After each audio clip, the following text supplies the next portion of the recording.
Hello అందరికీ welcome back to Anu KR vlogs. నేను మీ అనురాధ. ఈరోజు 2 రెసిపీలని చూపించబోతున్నాను, అది కూడా జొన్న పిండితో. చాలా టేస్టీగా ఉంటుంది, హెల్తీ రెసిపీ కూడా. తప్పకుండా ట్రై చేయండి. నా ఛానల్ని ఇంకా ఎవరైనా సబ్స్క్రైబ్ చేసుకొని వాళ్ళు ఉంటే సబ్స్క్రైబ్ చేసుకోండి. ముందుగా జొన్న పిండితో అప్పం రెసిపీని ప్రిపేర్ చేసుకుందాం. ముందుగా ఒక గిన్నెని స్టవ్ పైకి పెట్టేసుకొని ఇందులోకి 1 స్పూన్ మాత్రమే ఆయిల్ని యాడ్ చేసుకోవాలి. ఒక 1/2 టేబుల్ స్పూన్ వరకు జీలకర్రని యాడ్ చేసుకొని ముందుగా జీలకర్రని ఫ్రై అవ్వనివ్వాలి. ఒక 2 పచ్చిమిర్చి తరుగుని యాడ్ చేసుకొని పచ్చిమిర్చి తరుగుని కూడా వేయించుకోవాలి.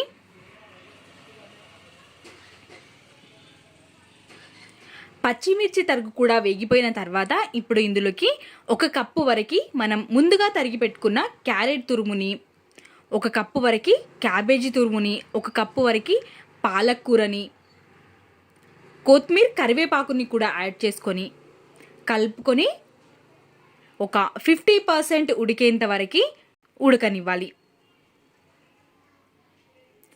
మనకి పాలకూరలో వాటర్ అనేది ఉంటుంది కాబట్టి ఆ వాటర్తోనే ఇది మొత్తం ఉడికిపోతుంది. మూతని కవర్ చేసుకొని ఒక 2 మినిట్స్ పాటు వదిలేస్తే మంచిగా ఉడికిపోతుంది.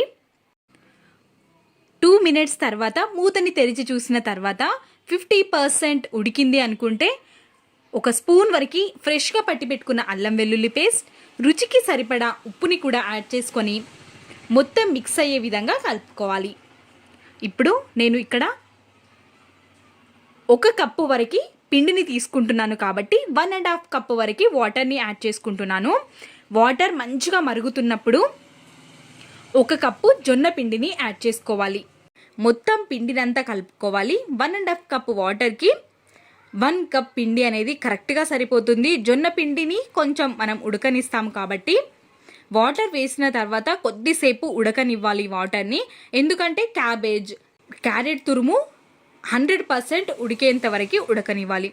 ఇప్పుడు పిండిని ఈ విధంగా కలుపుకున్న తర్వాత మూతని కవర్ చేసుకొని కంప్లీట్గా చల్లారేంత వరకు పక్కన ఉంచుకోవాలి.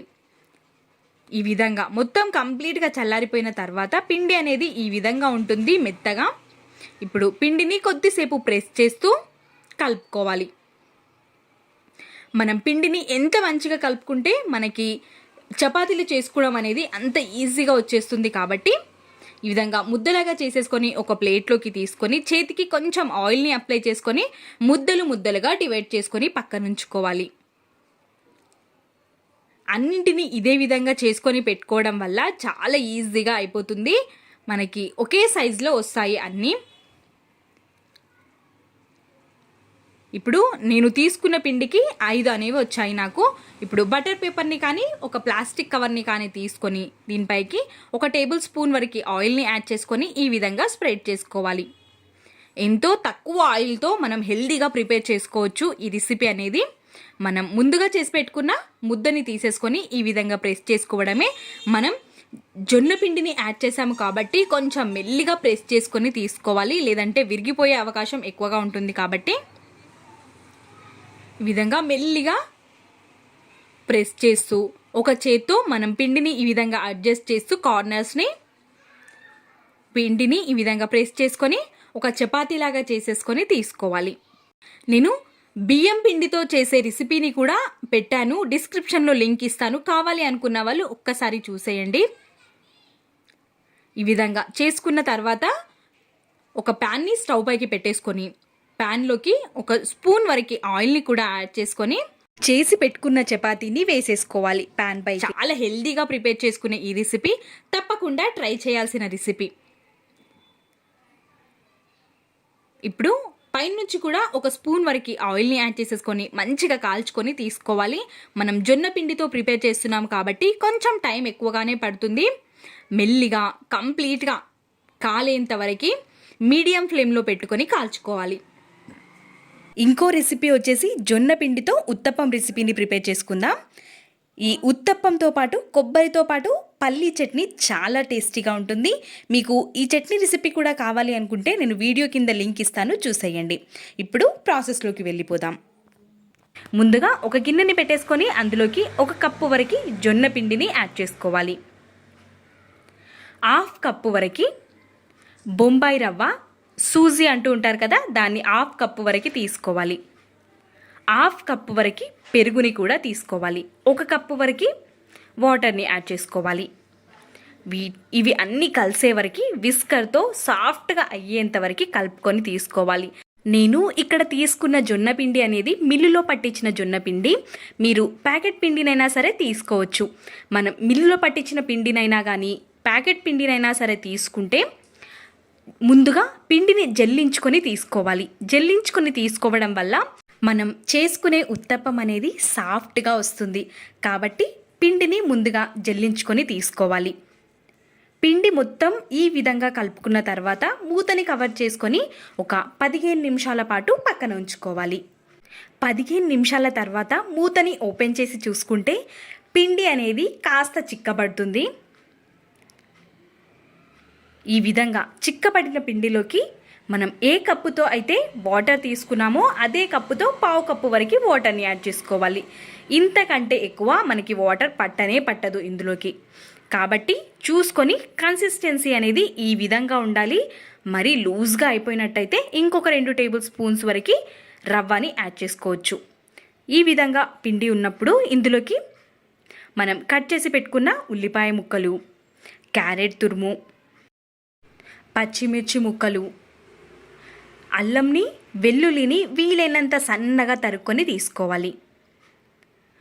ఒక రెడ్ కలర్ టమాటోని కూడా కట్ చేసుకొని తీసుకున్నాను. కరివేపాకు, కొత్తిమీరని కూడా తరుక్కొని తీసుకోవాలి.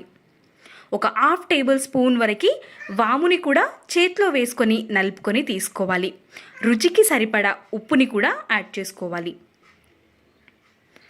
1/2 టేబుల్ స్పూన్ వరకు జీలకర్రని కూడా వేసుకొని 1/2 టేబుల్ స్పూన్ వరకు వంట సోడాని యాడ్ చేసుకోవాలి. వంట సోడా హెల్త్కి అంత మంచిది కాదు కాబట్టి స్కిప్ చేయాలి అనుకున్న వాళ్ళు స్కిప్ కూడా చేసుకోవచ్చు. మనం వంట సోడా వేయడం వల్ల ఓన్లీ ప్లఫీగా వస్తాయి అంతే, పెద్ద నష్టమేమీ ఉండదు. కాబట్టి మనం వంట సోడాని కూడా ఇష్టం ఉంటే వేసుకోండి, లేదంటే లేదు. పిండిని ఈ విధంగా కలుపుకోవాలి. పిండి కన్సిస్టెన్సీ అనేది మనకి ఇక్కడ చూస్తున్నారా, ఈ విధంగా ఉండాలి. ఇప్పుడు మనం ప్యాన్ పెట్టేసుకొని ప్యాన్ పైకి ఒక డ్రాప్ మాత్రమే ఆయిల్ని వేసుకొని టిష్యూతో తూడ్చేసుకోవాలి. ప్యాన్ వేడిగా ఉన్నప్పుడు 2 గరిటెల వరకు పిండిని వేసుకోవాలి. మరీ పల్చగా కాకుండా కొంచెం మందంగానే ఉండే విధంగా వేసుకొని మూతని కవర్ చేసుకొని కొంచెం వేగిన తర్వాత మూతని ఓపెన్ చేసి 1 స్పూన్ వరకు అంచుల వెంట 1 స్పూన్ వరకు ఆయిల్ని వేసుకోవాలి. మరి ఎక్కువగా ఆయిల్ని వేయాల్సిన అవసరం లేదు. 1 స్పూన్ నుండి 1.5 స్పూన్స్ వేస్తే సరిపోతుంది. ఈ విధంగా కాల్ చేసుకొని 2 సైడ్స్ కూడా మంచిగా కాల్ చేసుకోవాలి. మీడియం టు లో ఫ్లేమ్ పైన మాత్రమే వీటిని కాల్చుకోవాలి. జొన్న పిండి వేగడానికి టైం పడుతుంది కాబట్టి నెమ్మదిగా కాల్చుకుంటే మంచిది. ఈ విధంగా నేను చెప్పిన ఈ కొలతలతో మీరు చేసుకున్నారంటే పర్ఫెక్ట్గా వస్తాయి. కలర్ కూడా ఎంత బాగా వచ్చిందో. మీకు ఈ చట్నీ రెసిపీ కావాలి అంటే నేను వీడియో కింద డిస్క్రిప్షన్లో లింక్ ఇస్తాను, ఒక్కసారి చూసేయండి. చట్నీ కూడా చాలా చాలా టేస్టీగా ఉంటుంది. నేను కొబ్బరితో పాటు పల్లీని మిక్స్ చేసి చట్నీ చేశాను. పిల్లలు కూడా చాలా ఇష్టంగా తింటారు. తప్పకుండా ట్రై చేయండి. మీకు ఎలా కుదిరిందో ఈ రెసిపీ, మీ వాల్యుబుల్ ఫీడ్బ్యాక్ని కమెంట్ సెక్షన్లో తెలియచేయండి. Thanks for watching.